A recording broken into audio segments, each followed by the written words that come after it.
Middle East will be gone, and then they're coming for Europe.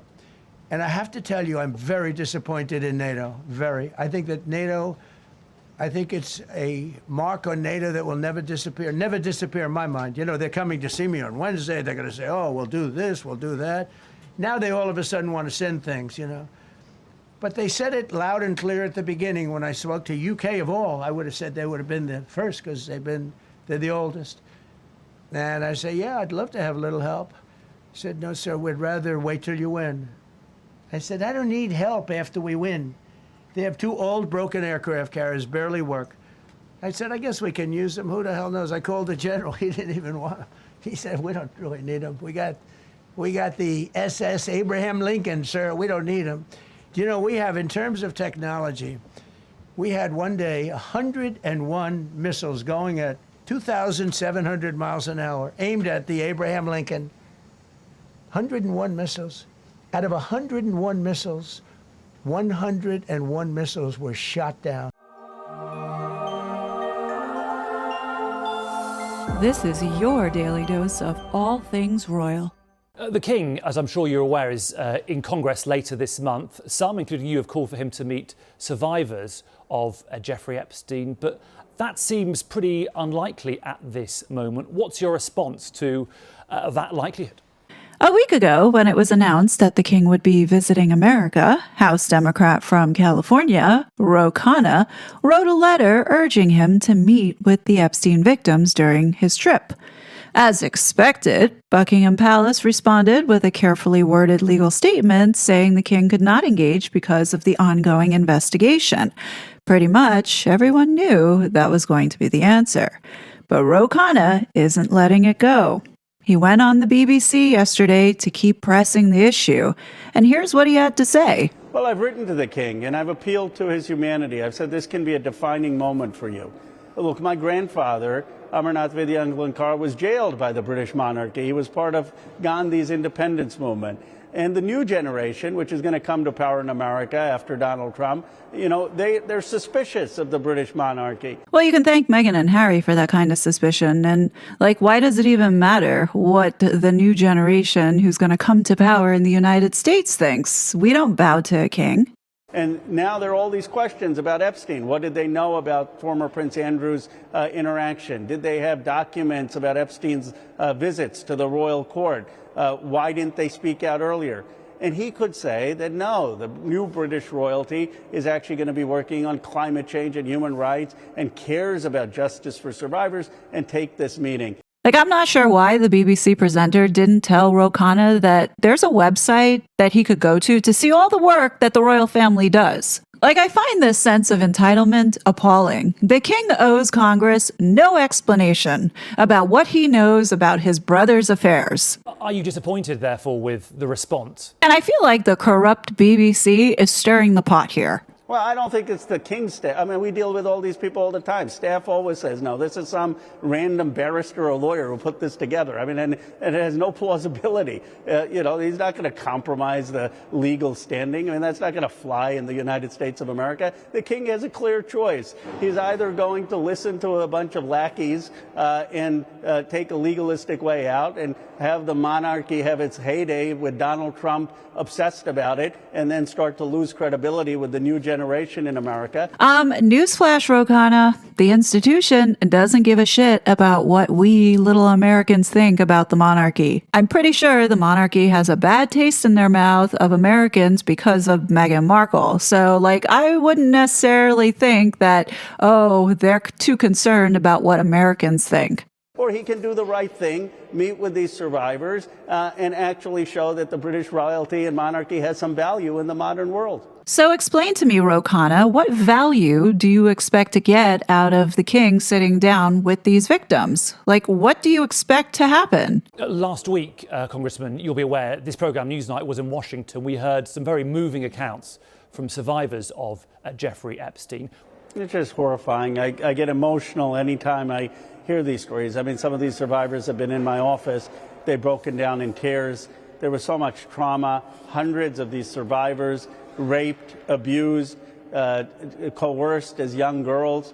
and they've seen these men have no accountability. Some of these men are in the files, and they text me and they say, well, why are they not being prosecuted? Okay, so here's my question for you, Ro Khanna. Where was this outrage during the Biden years? It is a terrible look for the United States that we abandoned these girls, treated these women as dispensable, as second-class citizens, and until there is a justice for the people who did this, there isn't going to be healing, and people are going to be really concerned why this Epstein class got away with what they got away with. Okay, Ro Khanna, so you don't get an audience with the king. But that doesn't mean there aren't other people that you could be asking for some time, like the former prime minister of Israel. Why are you not asking for him to go and meet with these victims? Like, this is such a waste of time. And I don't even know what's more offensive here. The UK pretending that they're taking action and investigating the Epstein scandal while they're covering their bases and covering up certain things. Or if we had information, we meaning the Department of Justice, about men who abused women, we would prosecute them, right? We talked about the work that we're doing. That's why I said that.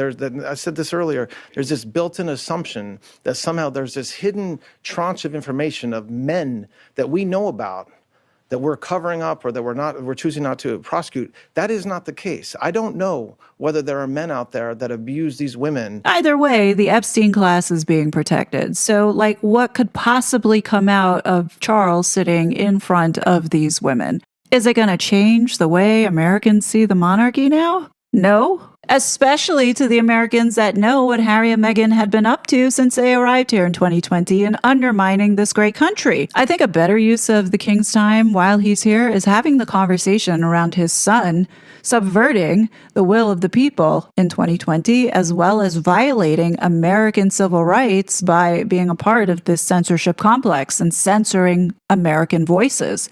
I think that conversation needs to be held.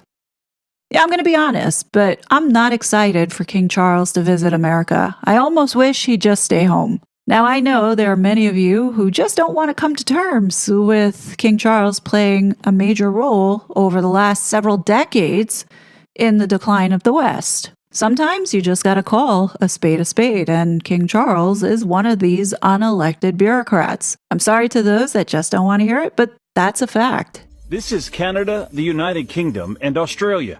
3 nations spread across 3 different continents.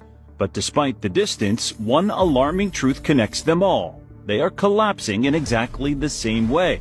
And now, the symptoms are impossible to ignore. Let's begin where the cracks are turning into a full-blown collapse. Canada. In Canada today, the average family can't afford a home in their own country. Home ownership has crashed 31% in a single generation. Compounding this issue, foreign buyers now hold a significant stake in the Canadian property market, owning up to 13% of it, more than at any point in history. But Canada isn't alone. In Britain, the foundation of the middle class has been gutted. Manufacturing jobs gone, down 46% since 1990. And what did families get in return? The highest tax burden since World War II. All while public services fell apart. But this isn't just a British problem. Across the world, Australia is living the same nightmare, only deeper. There, a quiet takeover is underway. Foreign corporations now control 80% of the country's critical resources. And the dream of home ownership? Dead on arrival. Housing prices have soared by 500%, while wages crawled just 80%. Young Australians are being priced out of their future in their own country. And this pattern across continents, across governments, is no accident. This isn't just failure. It's not bad luck. It's called managed decline, and it's happening by design. Think about how many people have profited over this managed decline over the last 10 years. Think about all the crises these globalists had us under. COVID, war, climate bullshit.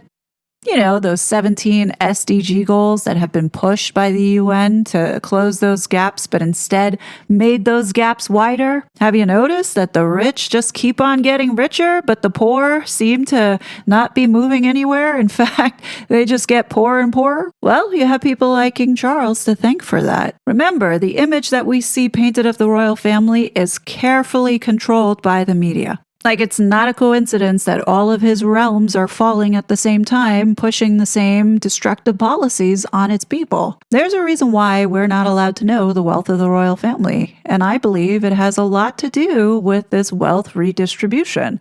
There's no doubt in my mind, with all the investments that the Queen had, as well as Charles and other members, that they did profit off of these crises that we've been seeing over the last decade. It's not an accident that Archwell was set up exactly like the Royal Foundation. They were a part of the whole NGO scheme, siphoning money from the American people. Unfortunately, the UK and the bureaucrats that are running the show are no longer aligned with America and our values, and that's true. After all we have witnessed Harry do over here in the United States, we're supposed to think the monarchy is America's friend? Look at how the UK involved itself over the last couple days. A disgusting show for an ally of ours. Look at what this Liberal Democrat MP posted on April 6, 2026. Remember, U.S. soldiers, sailors, and airmen, you do not have to follow illegal orders. In fact, if you do follow them, you will not be protected from charges of war crimes. You will be complicit. Here you have a member of UK Parliament telling the US military, not that his voice has any weight with our military, but it's just the mere fact this guy had the audacity to tell our military to betray their oath against our commander-in-chief, meaning our president. And Starmer says absolutely nothing. Does not condemn this parliament member, does not say that the United States is our close ally and we are aligned, nothing. If I were British, I would be so embarrassed by the atrocious behavior being demonstrated on a global scale by the UK right now, especially since it being called out by Vice President J.D. Vance. And what do you think about Europe? Europe has several problems if we look on the growth numbers of the European Union, on the competitiveness, on the energy prices. How do you see Europe, and what could be the future for Europe under these circumstances? Yes, you know, it's very sad because there's so much. I talked about this in my speech last night a little bit. There's so much discussion in the European press. You know, do Vance and Trump and Rubio, do they hate Europe? Do they love Europe? The answer is we absolutely love Europe. It's an important trading partner, but most importantly, again, like I said, it's an important cultural cousin of the United States of America. The ideas that founded the United States of America were first birthed on the European continent. We're very mindful of that fact. And of course, we love the people, the culture, the everything about this place.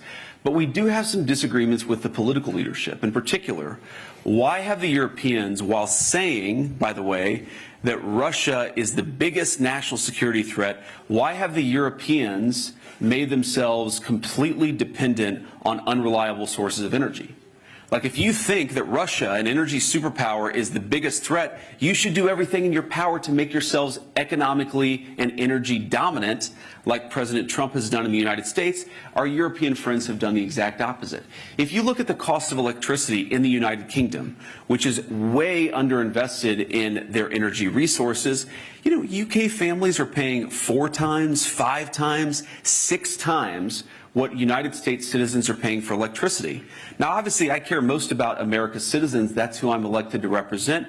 But isn't it a scandal that middle-class Brits, that people who are working hard and playing by the rules can't afford to heat their home, can't afford to transport themselves to work because their leadership has made energy so expensive? Isn't it a scandal that when normal people on the European continent try to talk about what's going on in their governments, they try to criticize their governments, they try to exercise their rights of free speech, those governments then go to American social media companies and say, you must censor the citizens of your own country because we don't want to hear them. We don't want to hear their free expression. We don't want to hear their free speech. There's just so much wrong with the political leadership. And I would particularly say the bureaucratic leadership in Brussels, right? People who aren't elected, who are not responsive to the democratic will, and I think have made the European continent less secure, less free, and less prosperous. The reason why we make criticism of European political capitals is because we want Europe to thrive, and we think they're making a lot of mistakes. You know, I've had a lot of conversations with European friends, with European heads of state and government, and it's always funny. They always say, well, you know, the United States it defies economic logic. You guys just have way higher economic growth. You have way lower energy costs. They say this as if it was something that happened through accident, rather than through the policy choices of the President of the United States. It is not magical that the United States has lower energy costs than the United Kingdom. It's because we've made smart decisions and their leadership is not. They could change course, and we hope that they will. I've acted as you would expect of a British Prime Minister, which is by being absolutely focused on what is our national interest. And that's why I've applied my principles and my values throughout. And my principles and values made sure that our decisions were that we wouldn't get involved in any action without a lawful basis, and without a viable, thought-through plan. That was the right position for the United Kingdom. And of course, that has included us taking action, collective self-defence. I'm here to say thank you to some of those who have been defending our allies and British interests in the region. But the principles of not getting dragged into this war, principles of always saying the UK will act only on a lawful basis and only if there's a viable long-term plan, they're the right principles. And as I say, I'm the British Prime Minister. I act in the British national interest, and nothing is going to deflect me from that. We are potentially expecting a live press conference between President Trump and Mark Rutte, the leader of NATO. However, that might have been thrown into doubt because it appears that President Trump is discussing the possibility of America withdrawing entirely from NATO. We will obviously bring you the details on that as we get it. They were tested and they failed. And I would add, it's quite sad that NATO turned their backs on the American people over the course of the last 6 weeks when it's the American people who have been funding their defense. As you know, President Trump will be meeting with Secretary Rutte in a couple of hours here at the White House, and I know he looks forward to having a very frank and candid conversation with him. Starmer is patting himself on the back over a ceasefire he had nothing to do with. There's work to do. It's early days. There is a real sense, I think, of relief. You can feel it at the base here in Saudi Arabia. For 39 days, they've been acting in our collective self-defence. You can feel the relief. But what they want to know, what people in the United Kingdom want to know, who will share that relief, is that this needs to be permanent. And it's our job to work with other countries in the region, not only on the cessation of hostilities, but also on opening the Strait of Hormuz. I mean, no one's taking him seriously. Putin has literally just sailed a warship through the channel, escorting sanctioned Russian oil tankers because he knows that Keir Starmer's going to do nothing about it. First of all, it's out of my mind, but I don't think UK's a friend of this country, a friend of the president. I don't think there's skepticism. And I'm not familiar with not sharing intelligence. Again, it's out of my mind. I'm the border guy, so that's a question for the Head or the Secretary of State. It's pretty clear that the US and UK special relationship is no longer what it used to be. If we pull out of NATO, then I don't think Charles will come to the US. At least at this point in time, I don't think it would be wise. But those are just my opinions. What do you guys think? Definitely let me know your thoughts below. As always, I will be back with more content. But until then, please be safe, and I'll talk to you later. Bye! I was such a fraud.